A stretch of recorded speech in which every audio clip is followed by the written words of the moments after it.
So for the altar and the cloth itself, we're going to use Blender to get a nice effect for it. But basically, when we got it extracted, got some textures in here for it, and we also have the source. Now, if we bring this into Blender, which the drag and drop method doesn't work, unfortunately, you're going to have to import it. When we bring this into Blender, it will automatically bring in textures, although that's not really important. So in Blender, just select everything and delete it, and then File, Import, FBX. By the way, anybody can follow this. I mean, it's quite straightforward. We'll select the altar and hit the import FBX.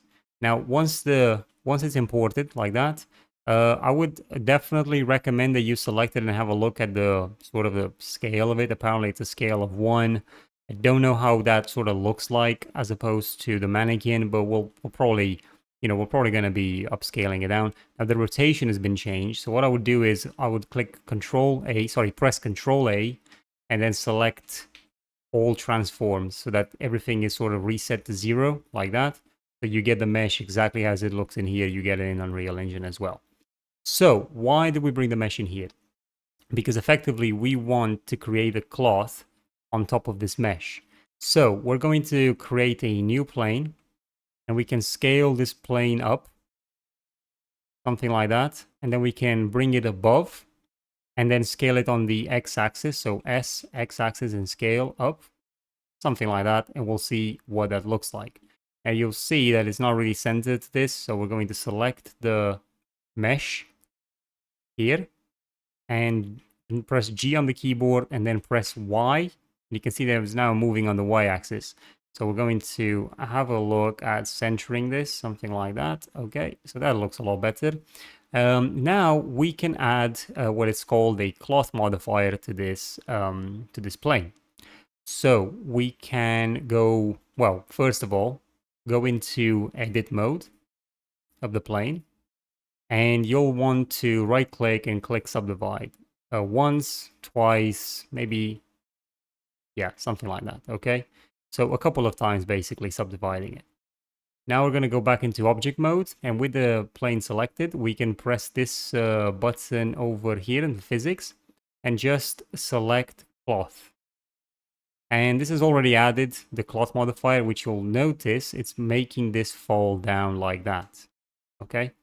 Now, if we select this mesh and we press the collision button, and now we press space to play the animation, you'll notice that the this particular mesh is now hitting the surface of this, right? And you're seeing it's now really building this effect up to however many frames you've got. Okay, so the idea for us is to bring the state of this mesh into a position where we're happy with what it looks like, and we're happy to proceed with it in that particular way. So how do we do that? Well, first of all, you want to look at things like, how many quality steps you want. So the higher this is, the more performant it will be. More performance it will eat. So we put that to 10. This is going to be giving us a better effect, but it's obviously going to eat a lot of memory as well as it does this. That's one thing. The second thing is you can have a look over here in the collisions and set the quality of the collision. So we could probably put that to like a 4. You can also select the altar itself and have a look at the collision. If there's anything in here that you want to do, like you want to improve how it sticks to the surface, sticks to it, and things like that. But mainly you want to control everything through the cloth modifier here on the plane. So we set that to 4. We set that to 10 quality steps. And now what we can do is we can go over in here and add a subdivision modifier.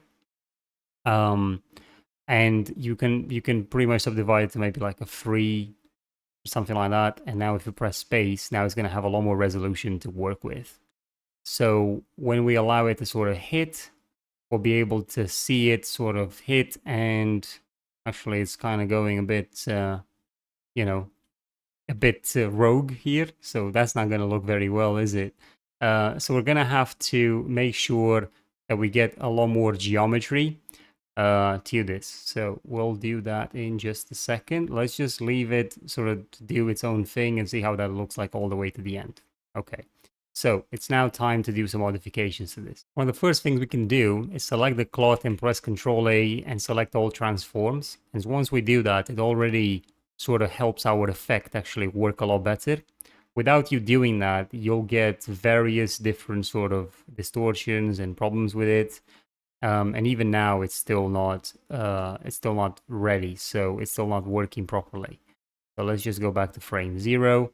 And you've also got to ensure that you're not actually, you don't actually have any information baked, because in here you get like a cache. But right now we don't have any baked, so that's fine. Now, I don't really particularly like the fact that we added the subdivision surface, because I don't like what it's doing to the edges. So I'm actually going to remove that. And instead, we're just going to go into edit mode and subdivide maybe about 2 more times like that. And now we go back into object. And if we allow for the cloth to sort of fall down onto the altar, we should get a bit better deformation overall, as you're noticing over there, something like that. And it's actually quite, looking quite okay, and it's creating a form. So the idea is to stop the mesh to a point where you're actually happy with how it looks like. And in order to sort of get like export it out of Blender at that sort of key frame. So for example here, but you can see that you're actually observing the individual polygons, and also this cloth is sort of like merging with itself. So what we're going to do is we're going to go over here into object and then select shade smooth first of all, so we can get a better shading. And now we're also going to go back to frame 0, and we're going to go back into the physics tab. And what we have down here, we have an option called self collision. So we're going to enable that. We're also going to put our collision quality to 5. And then we're also going to put our quality steps to 12. Now, bear in mind that this is going to vary, it's going to be different for a lot of people. So it really depends on the mesh size and other sort of parameters and where exactly it's falling on the actual mesh. So now we're seeing this happening, and you can already tell that it's got a lot better sort of resolution, and the effect itself is also a lot better. We may need to improve our geometry sort of level again if we need to, but we'll see how that sort of pans out. As you can see, geometry is still allowing this sort of area here to crease, and I don't particularly like it. And we probably would get a better result with just a little bit more subdivision in there, right? So once you stop the animation, you can move around quite easily. Now, this is the particular point where you could potentially add a subdivision surface, but it, just be careful that this is going to affect your performance. So we are having a subdivision surface of 1 extra layer. We're going to press space, see what happens, but this is going to be more computationally, demanding. But we should finally sort of see those sort of creases and sort of like areas where it wasn't looking great. We should be able to see that sort of being removed, give or take. So we can sort of, yeah, looks to be okay. I mean, you can even see it here on the edges. So you're just going to have to look and see when you're going to stop the animation. So for me, I could probably stop it right about here, okay? So we could export this out. This could be our mesh that we're going to put on top of that. And then also over in here, we could add a solidify modifier if we would so choose.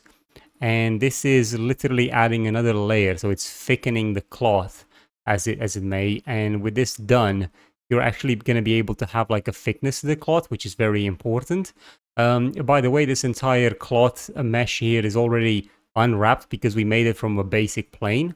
So if you export this and bring it into a software like Substance Painter, you should be able to do anything you want with it. Now, you could also edit this in Quixel Mixer, and that's free for you to sort of add a texture to it if you'd like. But in the project that I'm currently, I currently have, there's already a texture provided in there that you can use with this particular mesh. So the mesh will be available for you in there. So you don't actually have to do this. But the whole idea of this tutorial is for me to show you how you can generate various different other assets, because effectively you're going to want to go in here in the scene and you'll be able to add more things. Like you could take one of these pillars inside of Blender and create some cloth that sort of wraps around these if you'd like.